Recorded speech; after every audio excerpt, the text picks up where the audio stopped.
Inflation in the United States just hit 9.1%. It's a 40-year high. And the folks over on the All In podcast were recently talking about, has inflation peaked or should we expect higher and higher inflation in the coming months? Chamath Palihapitiya had a great point, saying that a huge piece of the inflation calculation comes from rent, and rent doesn't show up for a few months. He also pointed out that he believes that inflation over 9% was a possibility and could even see it going slightly higher. But his big takeaway was that we are in a sustained inflationary environment. Here's what Chamath had to say on the podcast. We talked about this, that this was going to be a big print, right? I think we all expected this to be a big print. I actually also kind of put myself on a limb there and I said, I wouldn't be surprised if at some point we print a mid to high nines, maybe even a 10 handle at some point. Yeah, we're getting there. And the reason is because rents are a little, they lag in how they're reported inside of CPI. So we have a couple more months to go of rents, and rents aren't moving or budging a bit. That's number one.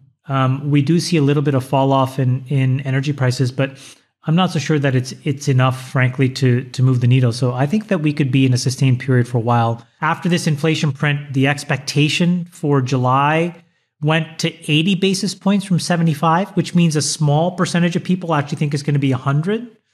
And September, I think, moved to 75. So the question is that enough? I just don't know. I'm worried that we're in a sustained inflationary environment. I'm worried about that. I hope that we're not. Now, I tend to agree with Chamath, but the hard part about a lot of this conversation is, how do you define sustained inflationary environment? How do you define whether inflation is transitory or not? There is no clear definition.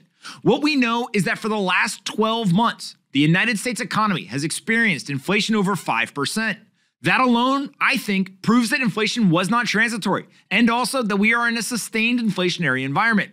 The big question is, how high can we go? We're at 9.1% now. Could we see 9.5, 10%, or higher? No one knows. The other question is, how long will this go on for? Will this be a 6-month exercise, 12 months, 18, 24, or longer? The Federal Reserve, they understand the high inflation has to come down, and they're doing everything in their power to get it down. They're raising interest rates as aggressively as they can, and they're going ahead and trying to conduct quantitative tightening by selling assets off their balance sheet. But at the end of the day, we are in a high inflation environment. No one knows how high it can go, and no one knows how long it can last. But a sustained inflationary environment is not something that many people were talking about or predicting in January of 2020. Fast forward 2.5 years later, and here we are. We can look around the world for examples of what happens in these situations. If you go to a place like Argentina, what you see is things like price controls. And we've also seen here in the United States, many politicians talk about price gouging or potential price controls. Now, I hope for the good of the people that we don't actually get price controls, that we get inflation to come down, and that the Federal Reserve can navigate this tough time without actually pushing us into a recession. It's a lot of ifs, and this is a highly complex situation. But I know that the people on the ground, the average American family, they're struggling right now.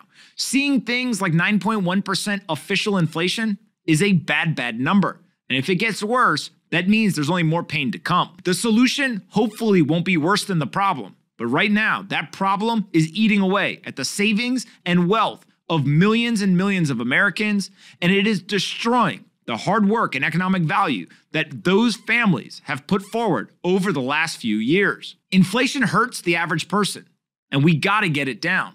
9.1% is a crazy number, but I'm with Chamath. We're in a sustained inflationary environment. How high it goes, how long it lasts, no one knows. But we must act more aggressively to get this down, because if not, we may just repeat the mistakes of other countries that have had to endure double-digit inflation for sustained periods of time.